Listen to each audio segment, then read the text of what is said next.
pido por favor que abran sus Biblias, vamos a la palabra de Dios y vayan por favor a Primera de Tesalonicenses en el capítulo 4, versículos del 3 al 8. Capítulo 4, versículos del 3 al 8. Aquí lo tenemos y vamos a darle lectura a este pasaje tan importante de lo que nos va a enseñar el apóstol Pablo acerca del peligro del pecado sexual. Ustedes saben que a través del tiempo se ve eventualmente también esta necesidad de estar predicando acerca de esto. Vamos a leerlo. Dice así la palabra de Dios: pues la voluntad de Dios es vuestra santificación, que os apartéis de fornicación, que cada uno de vosotros sepa tener su propia esposa en santidad y honor, no en pasión de concupiscencia como los gentiles que no conocen a Dios. Que ninguno agravie ni engañe en nada a su hermano, porque el Señor es vengador de todo esto, como ya os hemos dicho y testificado. Pues no nos ha llamado Dios a inmundicia, sino a santificación. Así que el que desecha esto, no desecha a hombre, sino a Dios, que también nos dio su Espíritu Santo. Hasta ahí. Y bueno, quiero decirles que este es uno de los temas más difíciles y se puede decir que para mí también uno de los temas más vergonzosos, en serio, que tengo que compartir y que no me queda más remedio que hacerlo. Y bueno, en esta carta de Pablo a la iglesia de Tesalónica, ustedes saben, estaba pasando por este tipo de pecados. La iglesia de Tesalónica estaba pasando por este tipo de pecados. Y el texto que tenemos aquí merece que hagamos un estudio de lo que dice ahí del 3 al 8. El peligro del pecado sexual, o se le pudiera llamar también, en otras palabras, la inmoralidad sexual. El peligro de la inmoralidad. Y es bien sabido que es realmente evidente para todos nosotros que vivimos en una cultura tan libertina, en una cultura de sexo loco por todos lados, ¿no es cierto? Por todos lados. Y esta es una cultura que todo cae dentro de las actividades sexuales concebibles e inconcebibles, imaginables e inimaginables, en serio. No solo en el pecado sexual tolerado en cualquier persona o cualquier momento, en cualquier lugar y de cualquier manera, sino más que ser tolerado es difundido, o bueno, defendido incluso. Difundido también, promovido es lo que quiero decir, comercializado a través de todos los medios de comunicación posibles. El caso es de que dar a conocer todo este libertinaje en términos generales, y es evidente que todos nosotros hemos estado viendo de una u otra manera, estamos viendo esta revolución sexual de toda clase, donde no es raro encontrar hoy en día las personas que se llaman cristianas y han entrado o han estado participando en todos estos vicios sexuales que puede existir. En serio, el 75% de los jóvenes, se los digo así, en términos generales, no precisamente de esta iglesia, pero el 75% de jóvenes cristianos que viven para algún asesoramiento prematrimonial ya han tenido relaciones sexuales. Eso es lo que está pasando. Así está la iglesia el día de hoy. Es evidente entonces que estamos viviendo en una revolución sexual todos los días, incluso el peligro para nosotros mismos. Ya no creo que ninguno de nosotros tenga que ser informado más de lo que estamos. Ya no hay nada que informar, ¿no? Más allá, quién sabe. Vivimos en una sociedad donde no hay absolutamente ninguna norma o norma sobre este tipo de comportamiento. Ya no los hay. Y la libertad de expresión sexual es tan exigido que se ha convertido en su Dios de alguna u otra manera y realmente gobierna todos los otros dioses en nuestra cultura, ¿no? Para poner esto de una manera más ilustrada, quiero decirles que la gente exige la libertad sexual a cualquier precio. a cualquier precio, incluso si eso significa que tienes que matar el producto de tu unión sexual, ¿no es cierto? Ustedes me entienden lo que estoy tratando de decir. Por tanto, la satisfacción sexual es más importante que la vida. ¿Me explico? Ahí está el problema. Como los que quieren todo tipo de libertad sexual, incluso si eso significa matar esa libertad. Si eso significa que mueran de SIDA, ¿no? Por ejemplo. Y tú ves, ¿no?, que hemos llegado al punto de que en que tanto que se sumergen en la conducta sexual, literalmente viven en consecuencias desgraciadamente increíbles, terribles. El fundador de una revista, por ejemplo, para adultos llamado Hugh Hefner, que promovió el estilo de vida realmente desenfrenado y fue realmente pornográfico. Hugh Hefner escribió unas palabras, incluso este tipo, para una revista cristiana, que se las voy a leer. Fíjense nada más. Y él puso ahí un párrafo que decía lo siguiente, y cito así: el sexo es una función del cuerpo, una unión que el hombre comparte como los animales al comer y beber y dormir. Es una exigencia física que debe ser satisfecha. Si no se cumple, habrá todo tipo de neurosis, psicosis y reprensión. El sexo está aquí para quedarse. Vamos a olvidar el pudor que nos hace escondernos de él. Deseche las inhibiciones, encuentre a alguien y déjese llevar. Fin de la cita. Bueno, ustedes saben, la filosofía de nuestro tiempo es la libertad sexual absoluta para expresarse en la forma que lo desees, así, y en cualquier momento, en cualquier circunstancia y con quien sea. Y esto es absolutamente inimaginable e impensable. Y hoy quisiéramos preguntarnos, yo me pregunto a mí mismo, ¿ha habido alguna vez una sociedad peor que esta? ¿Sabes qué? Puedo responder esa pregunta. Claro que sí. Claro. De hecho, Hugh Hefner en la revista Playboy podía haberse vendido su forma o su filosofía ahí en Tesalónica, ¿eh? Fácil. Incluso ahí haberla vendido en Corinto o en toda la cultura griega, que eran así, de libertinos en toda la extensión de la palabra. Al mundo romano incluso, porque cuando Pablo escribió aquí Primera de Tesalonicenses, hubo una revolución sexual que supera al que estamos viviendo ahorita, aunque no lo creas.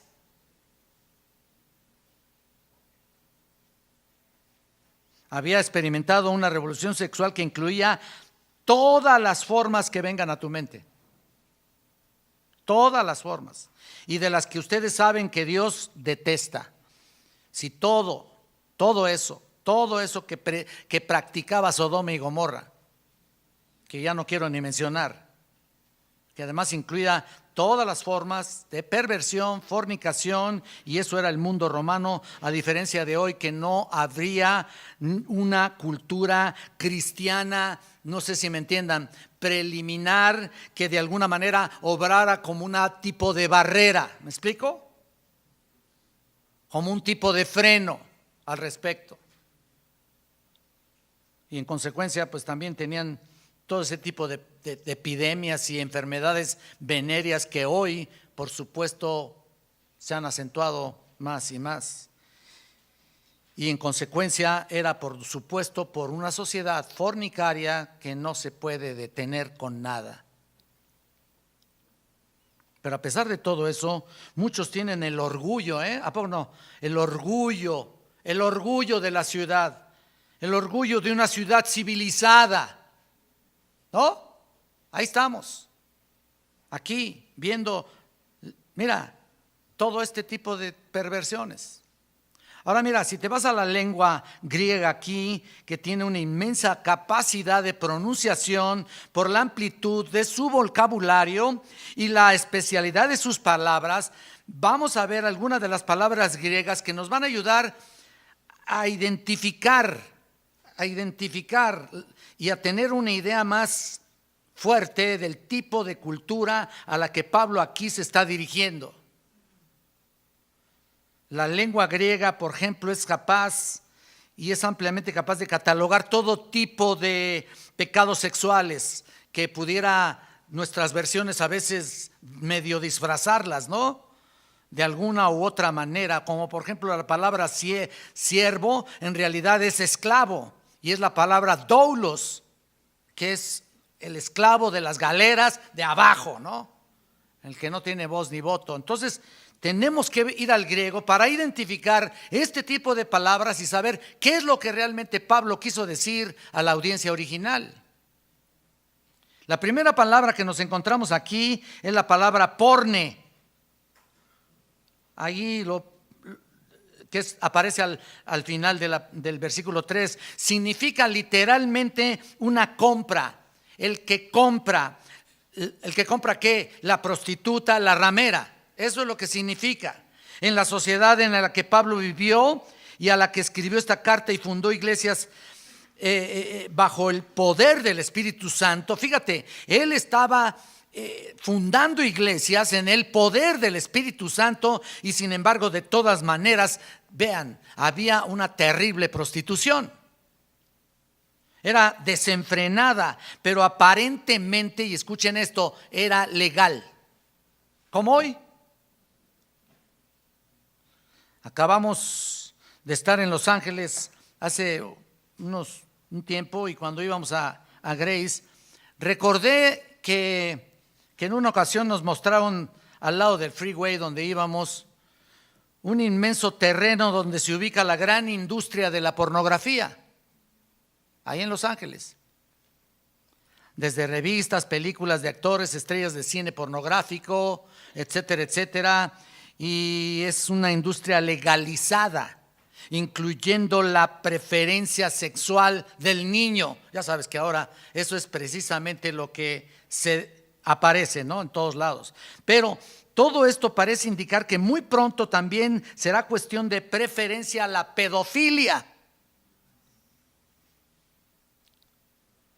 Por si no saben, es sexo con niños. Porque todo deriva de lo mismo y todo eso crecerá hasta llegar a las peores circunstancias, a los peores límites. Estamos llegando a lo peor de todo.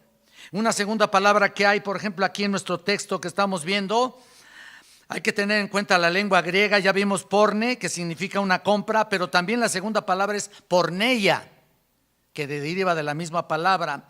Y resume el negocio de ganarse la vida mediante la prostitución, que también es legal. Y sucedía en aquel entonces que no solo tenían a su mujer normal, por decirlo así, sino que podía tener a cualquier mujer comprada, por lo que era un gran negocio. Otra vez, como hoy. Luego está la palabra griega puloque, que significa una concubina, puloque. Una concubina era una esclava cuya función principal era cubrir o cumplir el deseo sexual de su amo. Literalmente adquirían la concubina y la agregaban a su redil de concubinas, ¿no? Y era usada para el placer sexual, también legal, y todo eso estaba muy extendido en aquel tiempo en el mundo romano. También tenían una mujer a lo largo, en su vida, y también tenían a largo plazo, una mujer a largo plazo que era adquirida como esclava para el placer sexual. Y luego tenemos otra palabra griega, la palabra eteri, como se escucha. Una forma plural que significa amantes. Tú lo puedes checar, esa palabra. Esto fue diferente a la concubina porque no era comprada, sino que era tratada como una amiga, ¿no? Una amiga, una señora como amiga para la estimulación intelectual y satisfacción sexual. Tremendo. Por lo general los hombres y las mujeres tenían este tipo de amigos fuera del matrimonio Parecía que esto pudiera ser hasta cierto punto muy natural. Por cierto, la esposa era principalmente para cuidar la casa, cuidar a los niños, preparar la comida, mantener la ropa limpia, etcétera, etcétera. Pero no era una sola mujer que fuera principal pareja sexual, sino varias. Su satisfacción sensual se encontraba, número 1, entonces, con una prostituta; número 2, en una sola ocasión; número 2, otra a largo plazo como una concubina, ¿no? Y luego 3, una amiga amante intelectual y sexual. Qué cuadro, ¿no? Y todo eso pudieran tener todos ellos. Tenían la libertad de hacer lo que bien les placiera, ¿no? Luego tenemos la palabra moichos. Moichos, también palabra que deriva de fornicación. Pero esta es una palabra, moichos se refiere al adúltero o adúltera. Alguien pudiera tener una relación sexual con una prostituta en una situación ocasional que haya adquirido, o podría tener una concubina o más concubinas para el placer sexual. Pero esto de ser adúltero o adúltera era cualquier relación sexual fuera del matrimonio, y tú lo sabes, y cualquiera de nosotros lo entendemos y lo sabemos, ¿no? Así que puede ser todo lo anterior, incluso. Y fíjese que también los jóvenes solteros, no casados, se les permitió tener relaciones con amantes. Pero las amantes no pueden ser hijas de la familia que tenían la ciudadanía plena del Imperio Romano. No podían. Ay, sí, muy legales ahí, ¿no? Las familias se consideraban muy importantes. Bueno, quién sabe, ¿no? Pero es lo que se veía. Y estos jóvenes no podían tocar esas muchachas, pero podrían comprometerse con prostitutas y con amantes y con todo tipo de perversión, ¿no? ¿Por qué? Porque ellos cuidaban los derechos del Imperio Romano. ¿Te imaginas? Entonces recuerda que las religiones de Babilonia, si nos vamos un poco para atrás, que se filtraban hasta el fondo en el tiempo del apóstol Pablo, fueron religiones mitológicas que metieron la prostitución como parte de un ritualismo. Cuando enseñaban que podían tener relaciones, por ejemplo, con una sacerdotisa tenían comunión con la deidad que representaba. Fíjate nada más hasta dónde se llegaba aquí. Esa era la manera de ponerse en contacto con la divinidad en esa relación sexual por medio de una sacerdotisa. En el templo de Corinto, por ejemplo, había 3,000 prostitutas al servicio de quien sea, para que la gente se contactara con la divinidad. Y con todo eso podías ver que no solo no era ilegal, sino era permitida y promovida incluso. Como el día de hoy es permitida la pornografía. Yo recuerdo que eventualmente la pornografía se prohibía, eventualmente. Yo recuerdo, entraba un diligente del gobierno y parecía que no había nada, ¿no? Y entraba otro y ¡pum!, vale, se abrían todas las puertas, ¿no? Para la pornografía. Y por supuesto en aquel entonces era permitida abiertamente todo el tiempo, ¿no? Y cualquier negocio sexual, pero aún, como dije, no es permitida la pedofilia. Y mucho menos si esos niños son ofrecidos en sacrificio a alguna deidad, cuando los ofrecían. Así que hoy, si te escandalizas de todo eso en la cultura que Pablo vivió y en la que escribió, que fue igual, si piensas que hoy es malo, probablemente habrías encontrado peores cosas en aquel entonces. Pero el pecado sexual entonces era común, se toleraba y sigue tolerándose, porque era la costumbre, al igual que hoy y aún más. Ahora, ¿Por qué es tan importante mencionar todo esto del pecado sexual? Es importante porque Pablo y Timoteo habían ido a Tesalónica a predicar el evangelio. Y cuando fundaron esta iglesia de Tesalónica, estaban rescatando a la gente de esa cultura pornográfica. ¿Me explico? Estaban rescatándola. Obviamente estas personas se habían vivido un estilo de vida terrible, pagana, como todos hoy. Tenían una religión antigua en la que tenían relaciones con prostitutas ahí en el templo y todo lo demás que hemos mencionado. Imagínate nada más. Y ellos probablemente estaban involucrados con el concubinato y sin duda tenían prostitutas. Y ahora de repente llegan al conocimiento de Jesucristo. Estamos hablando de la iglesia de Tesalónica. Habían practicado todo este tipo de cosas o algunas o quizá todas, y de repente vienen a los pies de Cristo por la predicación de Pablo. Mira nomás, si hay un pequeño oasis ahí de salvación en medio del desierto del paganismo, no sé si se dan cuenta al respecto. Y Pablo está aquí bien preocupado por ellos porque sabe que los viejos hábitos todavía parecen actuar en una tentación muy fuerte dentro de una vida nueva. ¿Me entienden? O sea, parecen actuar esos viejos hábitos dentro de una vida nueva. No te olvides que esos hábitos llegan con mucha facilidad, con muchísima facilidad. Y Pablo sabía que esta iglesia relativamente nueva, que solo tenía, fíjate, si yo me pongo a escudriñar y a ver, y tú lo puedes saber fácilmente ahí en cualquier Biblia del estudio de MacArthur, que lo puedes ver realmente muy fácil.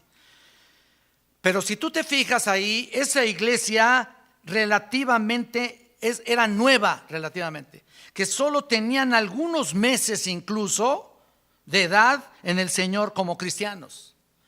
Si lo investigas te darás cuenta que solo les había predicado 3 veces, 3 días, en 3 días de reposo. Ahí investígalo, en la sinagoga. Después de unas semanas de que había abierto la predicación a los gentiles, estábamos hablando en el estudio, había abierto la predicación a los gentiles. Y luego se fueron unos meses y luego escribe esta primera carta a los tesalonicenses. Solo eran meses que habían recibido la salvación. Fíjate, y Pablo sabe que la atracción de los viejos hábitos parece no haberse ido completamente.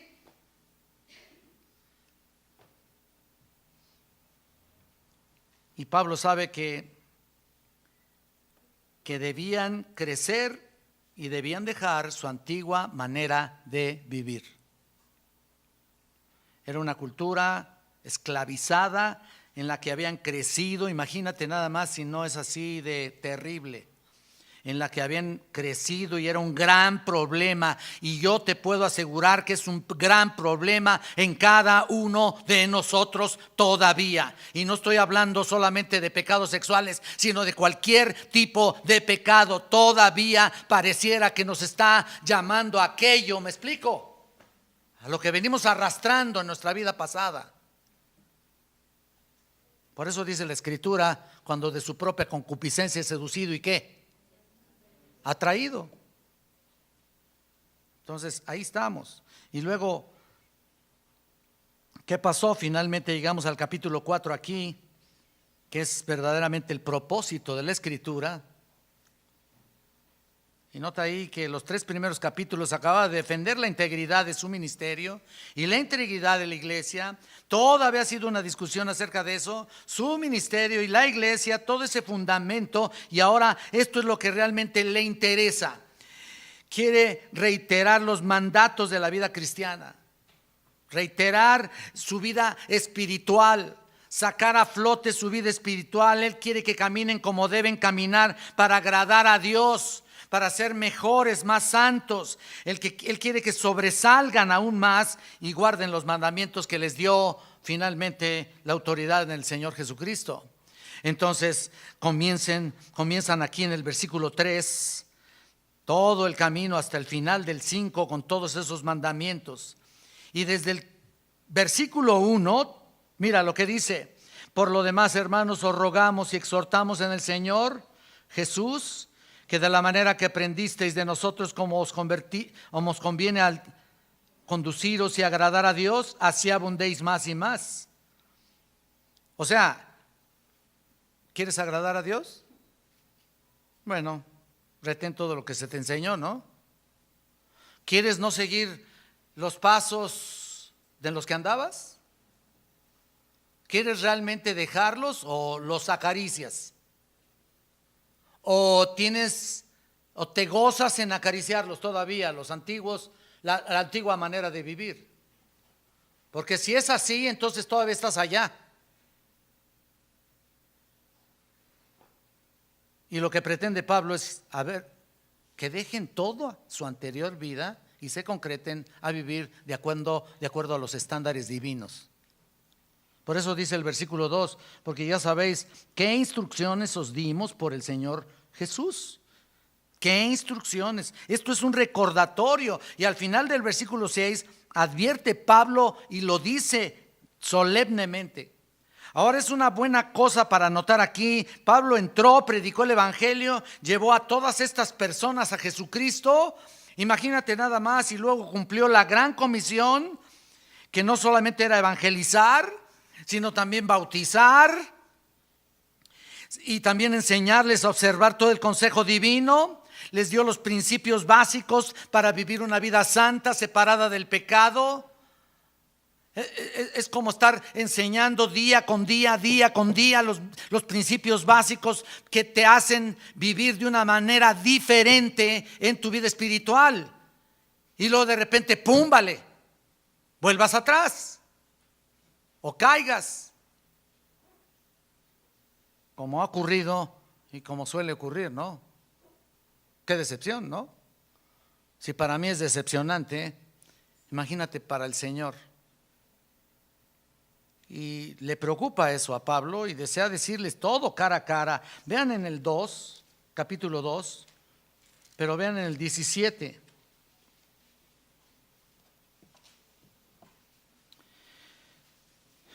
Solamente el 17 y el 18. Pero nosotros, hermanos, separados de vosotros por poco tiempo de vista, pero no de corazón, tanto más procuramos con mucho deseo ver vuestro rostro, por lo cual quisimos ir a vosotros. Yo, Pablo, ciertamente una y otra vez, pero Satanás nos estorbó. Nota que dice que le fue obstaculizado, no pudo ir por alguna razón, por eso tiene que escribirles aquí. Tiene que marcarles todo ahí. Nota eso. Y número 1, les tiene que marcar la pureza sexual, que es una de las cosas que más dominaba o que más peligro tenía la iglesia de Tesalónica. Aunque ya dijimos ampliamente por qué este llamado. Hay otra razón por la que Pablo hace otro llamado. Cuando escribe acerca de los estándares de liderazgo de la iglesia. ¿Tú te acuerdas del liderazgo, los requisitos para un obispado, para un pastor, para un anciano? ¿Recuerdas? En 1 Timoteo 3 comienza diciendo irreprensibles, ¿te acuerdas? Y lo que dice, marido de una sola mujer, se los enseña a muchos de ustedes. Marido de una sola mujer. Y esa frase gobierna todo el resto del capítulo. Tan solo esa frase. Y a lo mejor dices, oye, pero esos son requisitos para ancianos, ¿a mí qué me dices, no? Bueno, déjame decirte que si es cierto, tienes razón, porque era el medio dominante cultural y la desviación sexual estaba muy arriba.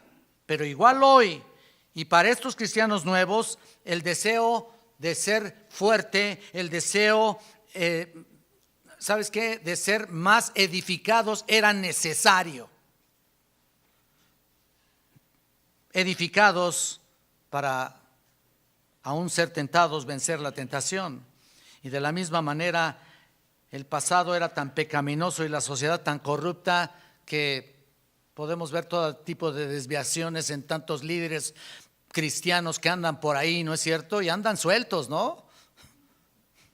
Por decir así, se les hace fácil meterse con alguien, pastores que se meten con la del coro y con quién sabe quién, ¿no?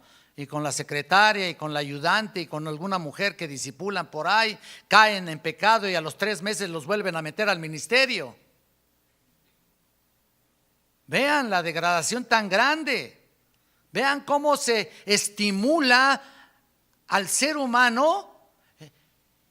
El mundo así lo lleva a cabo.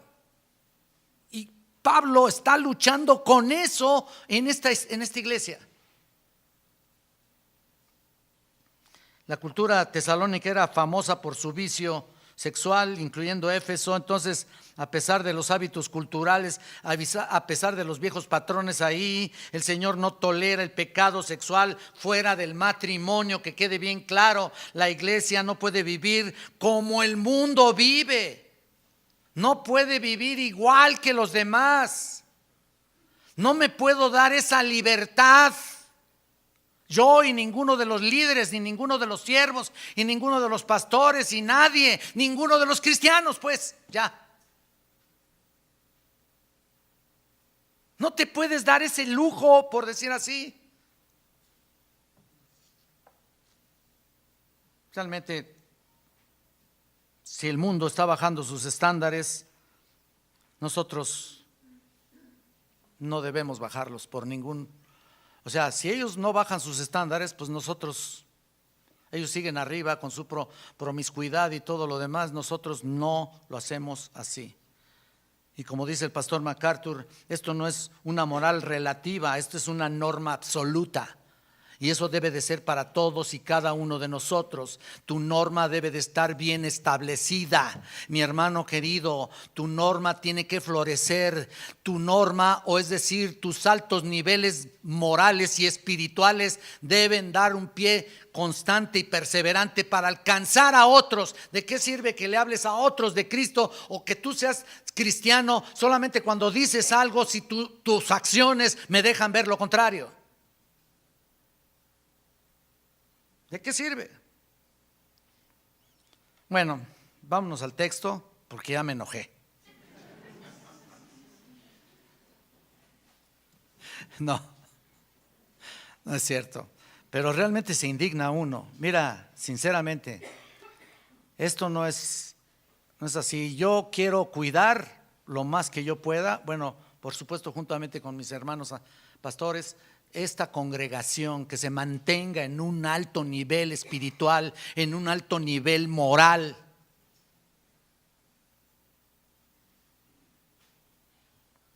Aquí, cuando llegamos al pasaje, vamos a ver, así también está dividido por otros, hacernos 3 preguntas sencillas. Y esto es como una especie de hermenéutica que presentamos aquí. La pregunta número 1, ¿qué? La 2, ¿cómo? Y la 3, ¿por qué? Y así, en otras palabras, ¿qué es? Número 1, lo que Dios exige. Número 2, ¿cómo puedo cumplir esto? Y número 3, ¿por qué yo? ¿No? Por supuesto que no lo vamos a llevar todos a cabo el día de hoy y lo vamos a ver la próxima semana, o tal vez en 2 semanas, no sé, y creo que va a desarrollar un sentido de un mejor alcance en tu vida espiritual.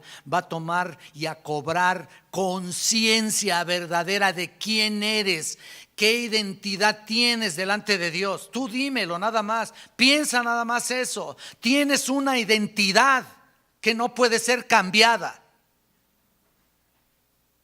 y no puede ser denigrada. No puede ser rebajada, porque eres hijo del Altísimo. Eres hijo de Dios.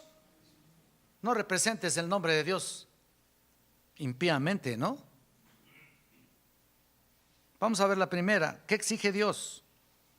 Bueno, lo vemos en el versículo 3, ¿no? dentro del área de la conducta, dice, pues la voluntad de Dios es vuestra santificación, que os apartéis de fornicación. Está bien claro, ¿no? Ahí podríamos acabar todo, pero para asegurarnos de que nada se nos escape, vamos a mirar más de cerca. Mira, la primera frase que vemos aquí, pues la voluntad de Dios. Y tú ves cómo muchas personas están dando tumbos para ver, o sea, buscando, tratando de encontrar la voluntad de Dios, ¿no? Espero que tú también estés buscando la voluntad de Dios en tu vida espiritual.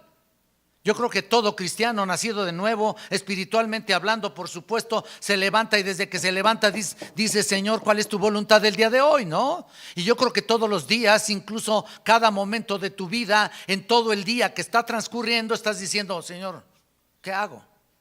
¿No? Esa es la primera parte que nosotros debemos buscar.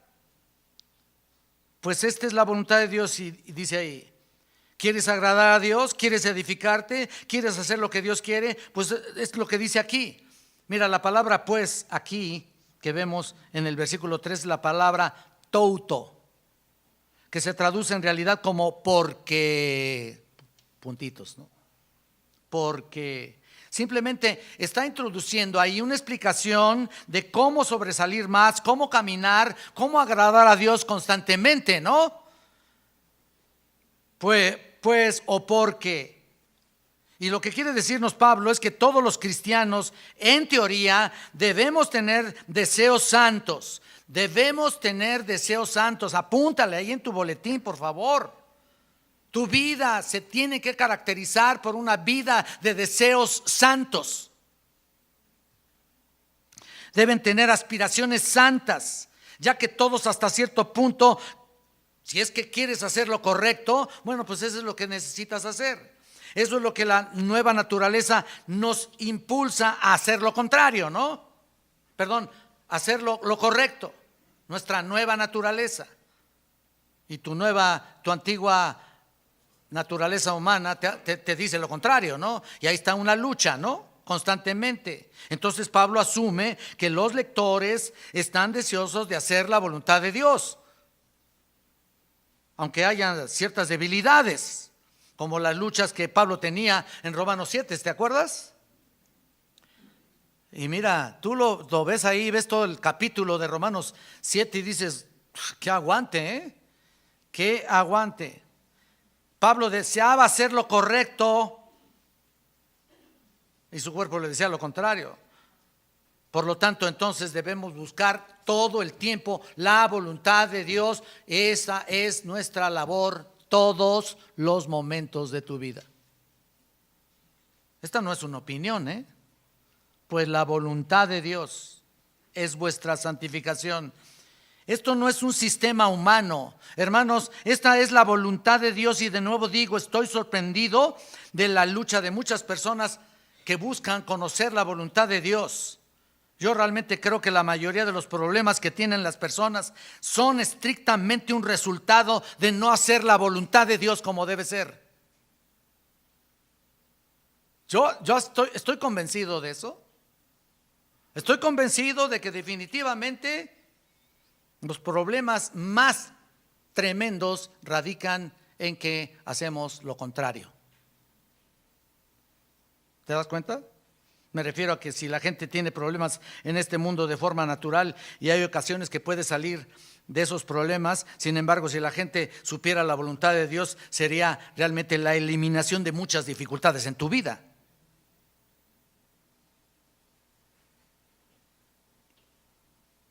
Pero como no lo haces, caes en pecado. Entonces ahora, ¿qué es la voluntad de Dios? Bueno, puedo darte alguna definición así rápida para que entendamos realmente lo que es. La voluntad de Dios es que sea salvo, número uno, ¿no? Eso dice la Escritura, ¿no? En términos generales, pues esa es la voluntad de Dios, que sea salvo. Correcto. Santiago 1:18 dice, de su voluntad nos hizo nacer, ¿te acuerdas? De su voluntad nos hizo nacer. Por su voluntad nos engendró. Dios quiere que sea salvo. Si es que hay alguien que aún no se arrepiente de sus pecados, la voluntad de Dios es que ya te arrepientas, caray.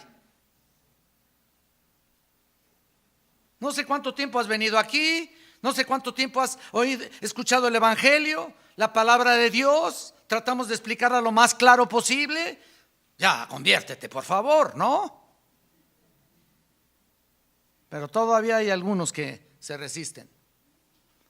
Entonces, como decíamos anteriormente, hace muchos años, entonces no te quejes. Y ahí está. En segundo lugar, Él quiere tu sacrificio, tu vida, no que hagas obras para ser salvo, no, quiere decir eso. Romanos 12:1 dice, ofrecer tu cuerpo en sacrificio, ¿te acuerdas? Ofrecer tu cuerpo en sacrificio, ¿de qué manera? Un sacrificio vivo, santo, que es ¿qué? Agradable a Dios, correcto. Eso es lo que Él quiere, eso es lo que Él desea. Es decir, en la voluntad de Dios, Dios quiere que te rindas a Él. Entonces Él quiere que seas salvo y quiere un sacrificio de ti. Quiere Dios que controlar tu vida, pues. Y que el Espíritu Santo pues controle tu vida en todos los aspectos. En tu forma de pensar, en tu forma de actuar, en tu forma de hablar, en tu forma de conducirte en esta vida. Cuando le dejas digamos, te rindes a Él, el Espíritu Santo obra en todas esas ramificaciones de tu vida. Por eso dice la Biblia en Efesios 5, 17 y 18, no seáis insensatos sino entendidos de cuál sea la voluntad del Señor. No os embriaguéis con vino, sino sed llenos del Espíritu. Entonces la voluntad de Dios es que seas controlado por el Espíritu. En otras palabras, que seas salvo, ¿no? Que hagas un sacrificio de tu cuerpo en la voluntad de Él. Quiere que seas controlado por Él. También quiere que demos gracias a Dios en todo. Vayan al capítulo 5 de aquí mismo, 1 Tesalonicenses 5, 18, que es un versículo muy corto. Dice, dad gracias en todo, porque esta es la voluntad de Dios para con vosotros en Cristo Jesús. Que seas agradecido, pues. También podemos encontrar que la voluntad de Dios es que seas sumiso. Luego vemos en 1 de Pedro 2:13 que dice, someteos a toda institución humana. ¿No? Esa es la voluntad de Dios. Incluso puedo decir que el padecimiento por causa de Cristo es la voluntad de Dios.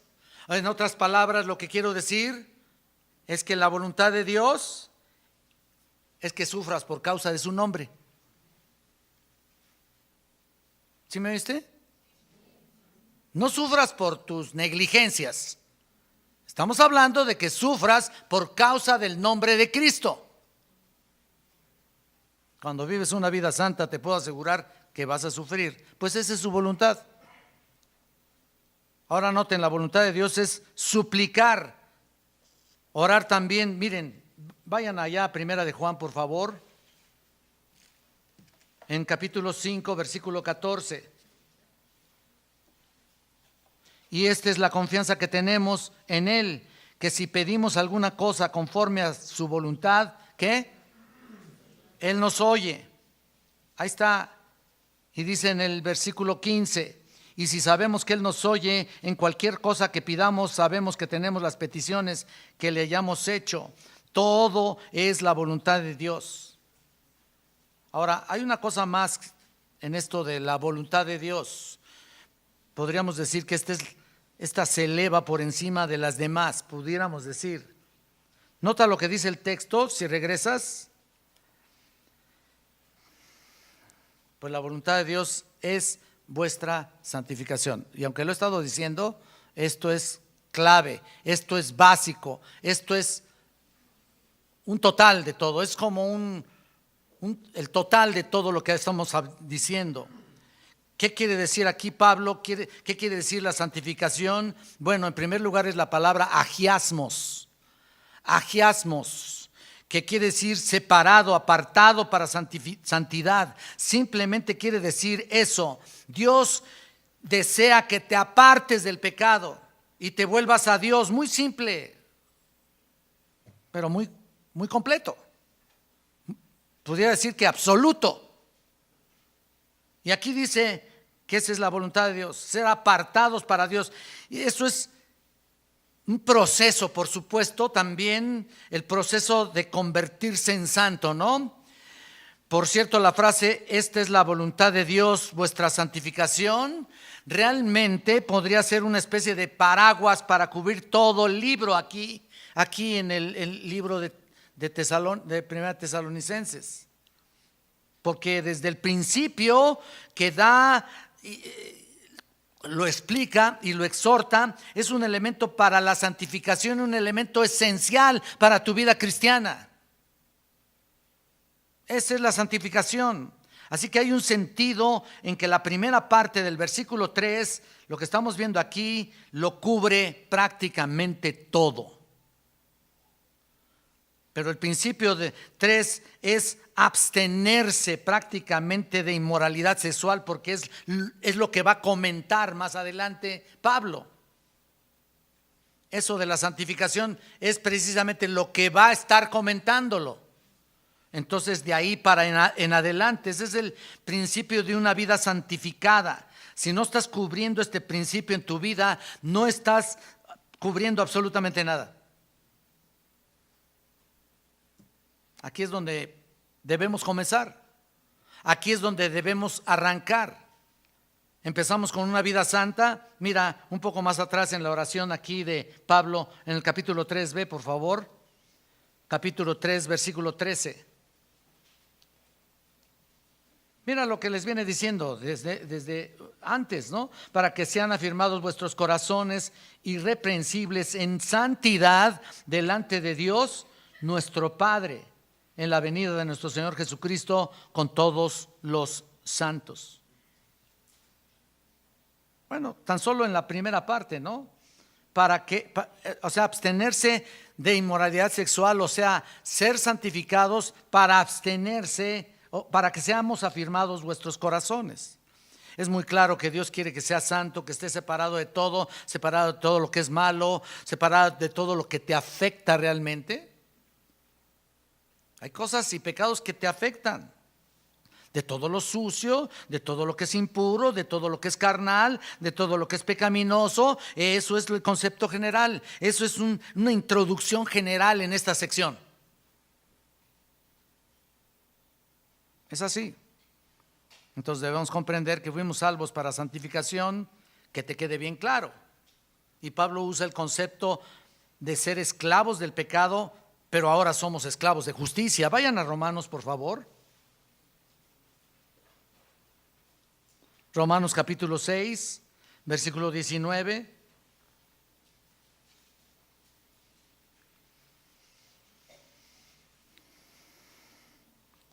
Dice, hablo como humano por vuestra humana debilidad, que así como para iniquidad presentasteis vuestros miembros para servir a la inmundicia y a la iniquidad, así ahora para santificación presentad vuestros miembros para servir a la justicia.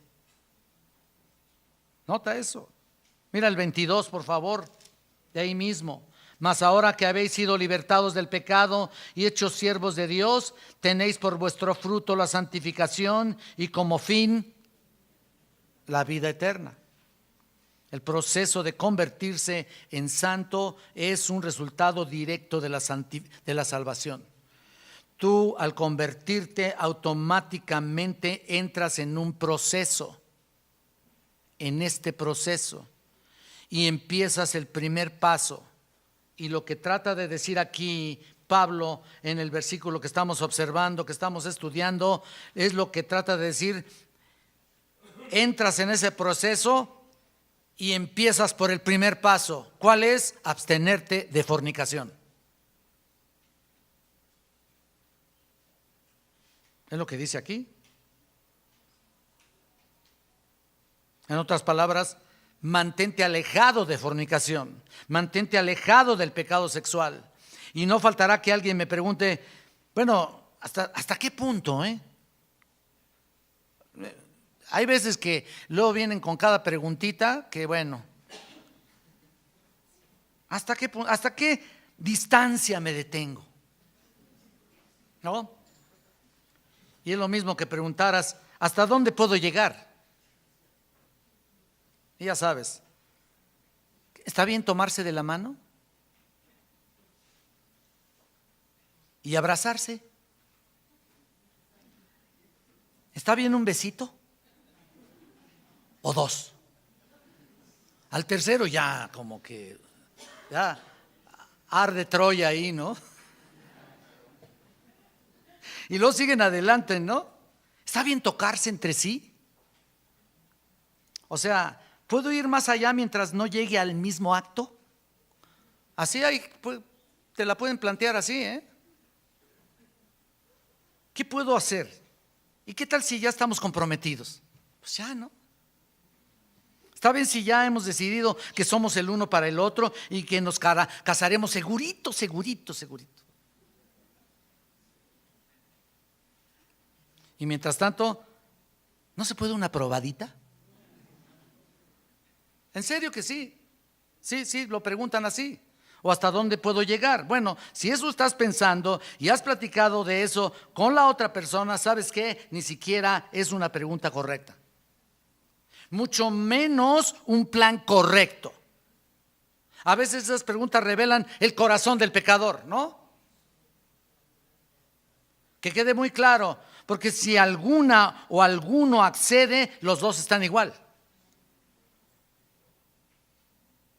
La cuestión no es qué tan lejos puedo llegar y salirte con la tuya, y la pregunta es ¿cómo puedo ser santificado? Más bien, ¿cómo puedo ser santificado, separado del pecado? Esa debería de ser tu pregunta. ¿Cómo puedo tener una santidad que no incurra en pecado? Porque a medida que comenzamos a jugar con las emociones y a permitir que tu mente se mueva en el área del deseo, mira, tú estás en pecado. ¿Por qué? Porque si un hombre en su mente comete adulterio delante del Señor, lo ha cometido, ¿no? Ya lo ha cometido. Ya lo llevó a cabo, pues. Si la mujer permite esa invasión emocional en su mente, Dios la mira. Inmediatamente tienes que separar ese pensamiento impuro y el motivo camina hacia la pasión lujuriosa y llegas hacia el clímax a donde tal vez pretendes llegar. Vamos a hablar más de eso la próxima semana, yo creo. Entonces, que quede claro, la cuestión no es hasta dónde puedo llegar, la pregunta es ¿cómo puedo ser santo? ¿Cómo puedo ser temeroso de Dios? ¿Cómo puedo ser obediente? Esa debería ser nuestra pregunta. ¿Cómo puedo ser totalmente puro? Bueno, totalmente santo para Dios y agradarle en todo. Y mira, total no vamos a hacer mientras estamos en este cuerpo de maldición, como dice Romanos 7, que aún estamos en este cuerpo que nos inclina, o mejor dicho, se inclina a hacer todo lo contrario a nuestra vida espiritual. ¿Por qué crees que dice la Escritura y el espíritu y la carne se oponen entre sí para que no hagáis lo que quisierais? Hay una lucha constante que está en tu mente, aunque digas que no, aunque te creas aquí muy santurrón, aunque pienses que eres muy espiritual, perdóname, pero ahí está en tu cuerpo, ahí está en tu mente. Y ¿sabes qué? Nomás falta sacar esa bestia, porque mientras el Espíritu de Dios lo está controlando, gloria al Señor. Pero si el Espíritu de Dios lo enfrías, por decir así, enfrías tu relación con Él, enfrías tu comunión con Él, enfrías tu lectura, enfrías tus devocionales, etcétera, etcétera, entonces el Espíritu Santo, ¿qué hace? Pues ¿sabes qué? Deja salir la bestia que hay escondida en tu mente y en tu cuerpo. La dejas escapar. Entonces, por más que quiera el Espíritu Santo controlar, pues no le has permitido, porque andas en tantos rollos que nada tienen que ver con la vida espiritual. En serio. Entonces, nada que puedo pecar un poquito. Imagínate, así comenzamos. Todas las formas inimaginables de pecado, de vicio sexual, y así fueron puestas en Tesalónica. Habían cristianos que eran tontos e ignorantes acerca de estas cosas, incluso ingenuos, tal vez hasta deliberadamente lo hacían. Llegaban a lo peor. Actualmente hay algunos que por su estilo de vida anterior y debido a sus anteriores experiencias pornográficas en el pasado, ¡púmbale! Vienen a Cristo, pero ahí están, aquí están. Y mientras no estás controlado por el Espíritu Santo, esas emociones y esas experiencias van a salir a flote. Han fomentado una serie de tonterías. Digo, como todos, ¿no? Unos menos, otros más, pero pudieran estar viendo películas aún pornográficas, ¿no? Aún como cristianos, y ahí están, ¿no? Recreándose en eso. O miran revistas sucias ahí, o escuchan todo tipo de música que literalmente alimentan el fuego de sus pasiones. ¿No es cierto?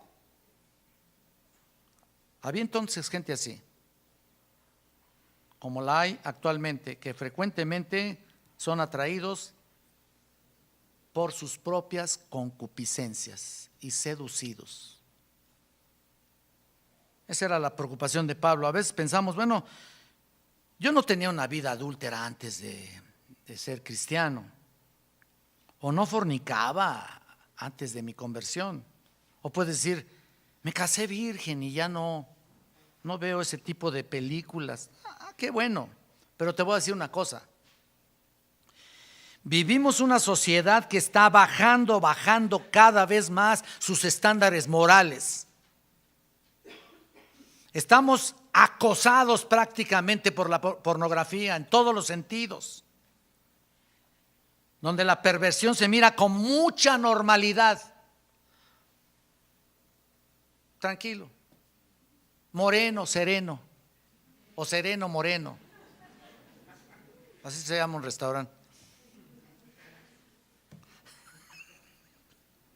Nos dio mucha risa.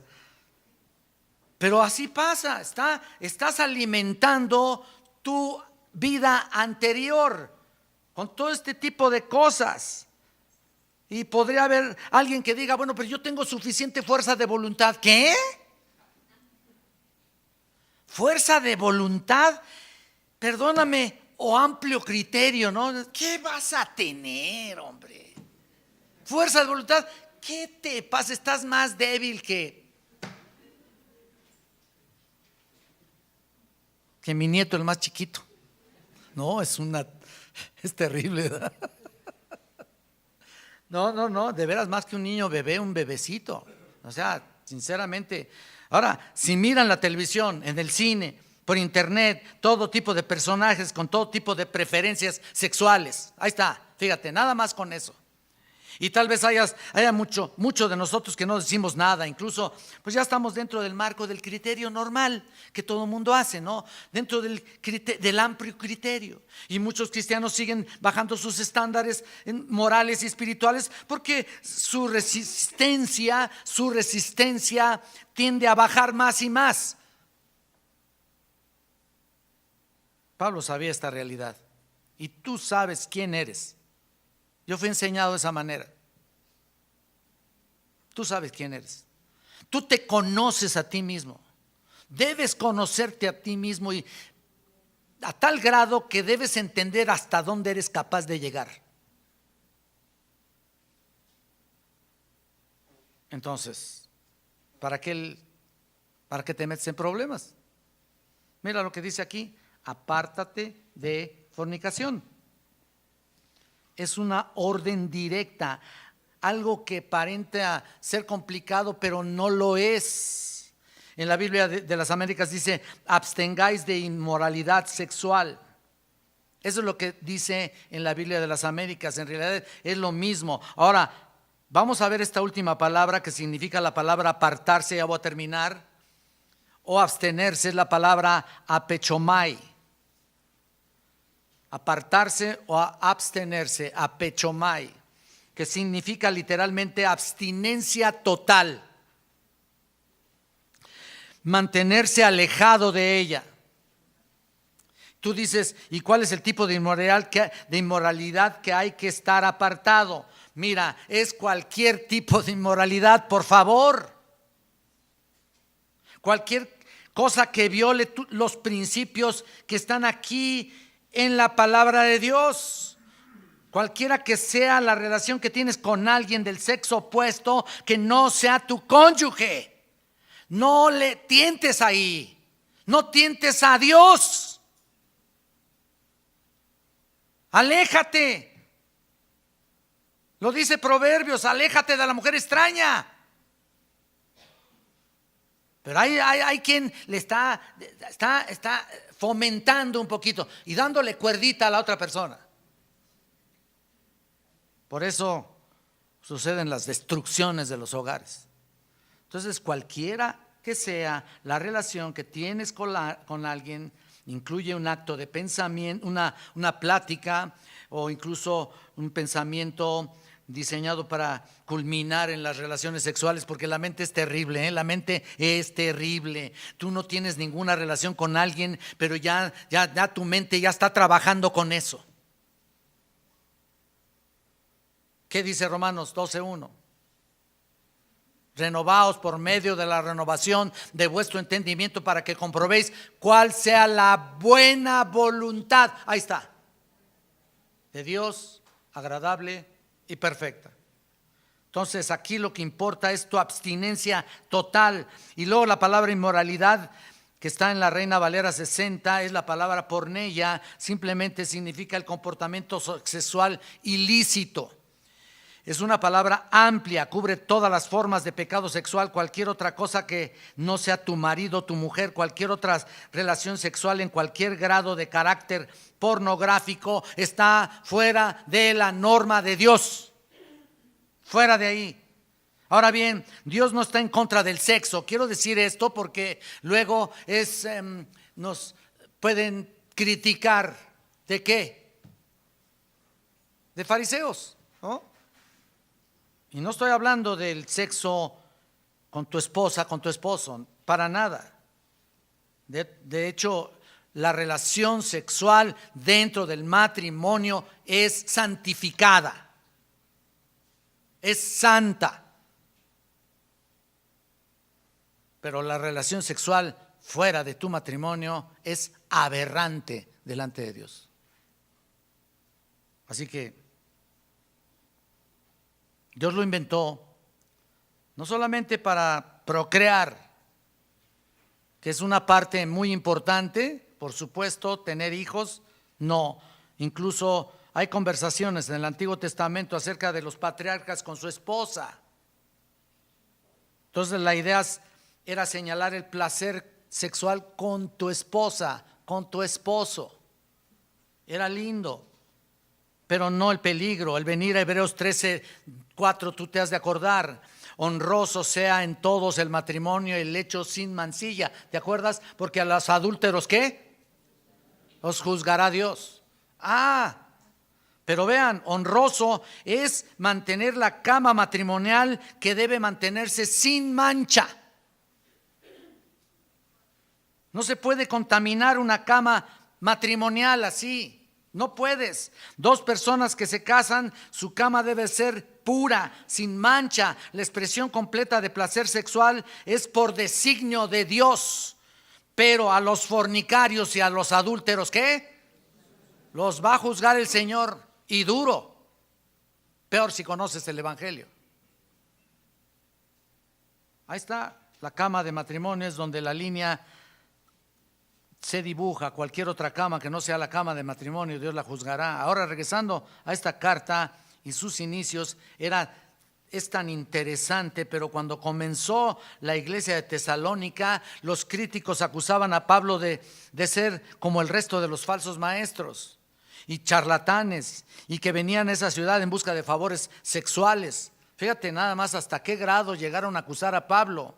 Y es muy típico de esos falsos filósofos y líderes religiosos que buscan mujeres, y su objetivo, obviamente, de los falsos, pues era conseguir prestigio para poder obtener poder para los demás, o dominio sobre los demás, o sacarles dinero lo suficiente, ¿no? Qué importante, ¿no? A ellos les importa muchísimo el dinero. Cuando tú te encuentras en una congregación donde solamente están pidiendo dinero, perdóname, hay que analizar al líder ese. Seguramente es un inmoral.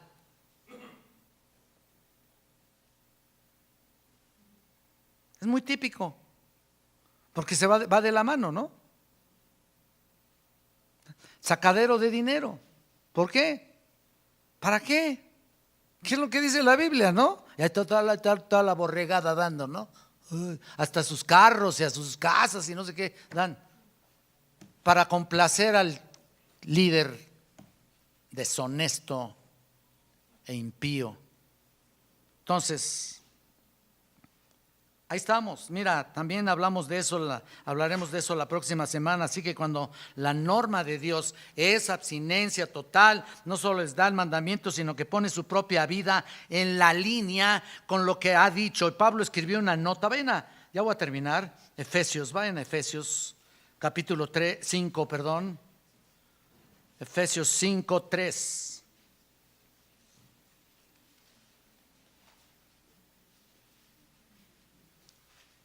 Fíjate nomás hasta qué grado esto se repetía y se decía, pero fornicación y toda inmundicia o avaricia, está incluido lo que estoy diciendo, ni aun se nombre entre vosotros como conviene a santos, ni aun entre ellos.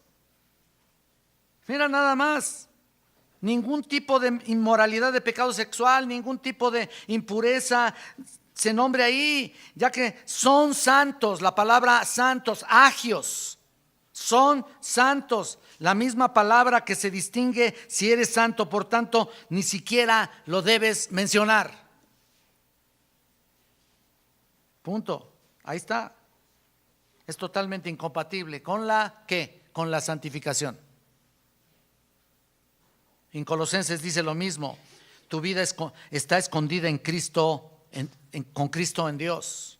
O sea, perteneces a Dios y estás en proceso de santificación. Vas camino a ello, tú eres cristiano.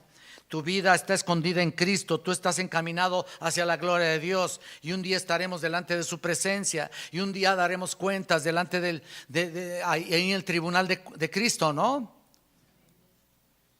Y ahí veremos y daremos cuenta de lo que hicimos, bueno y malo, lo que sea, ahí estaremos. Por lo tanto, entonces, buscar la manera de un día presentarte a Dios aprobado, como dice en 1 Timoteo 2:15, ¿no? Obrero que no tiene de qué avergonzarse, que usa bien la palabra de verdad, aunque ahí se utiliza ese pasaje más bien a los que trazan la palabra, pero puedo decir que es un todo.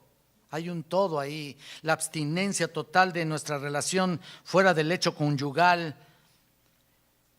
Eso es lo que se debe de hacer. Este mandamiento de Dios no es para hacer tu vida desgraciada, no, sino para que tu matrimonio sea toda la felicidad que Dios quiere darte. Violar tu matrimonio es violar la norma de Dios, el estándar de Dios, y rebajarlo a la nada, y como consecuencia da lugar a unirse a uniones desastrosas y por supuesto llegan hasta el divorcio. Bueno, esto es lo que Dios quiere decirnos aquí. Él quiere controlar tu vida. Él quiere tu bien. Él quiere darte la oportunidad de caminar verdaderamente en la voluntad de Dios y en santidad. ¿Cómo? Absteniéndote de fornicación. Oremos a nuestro Padre Celestial.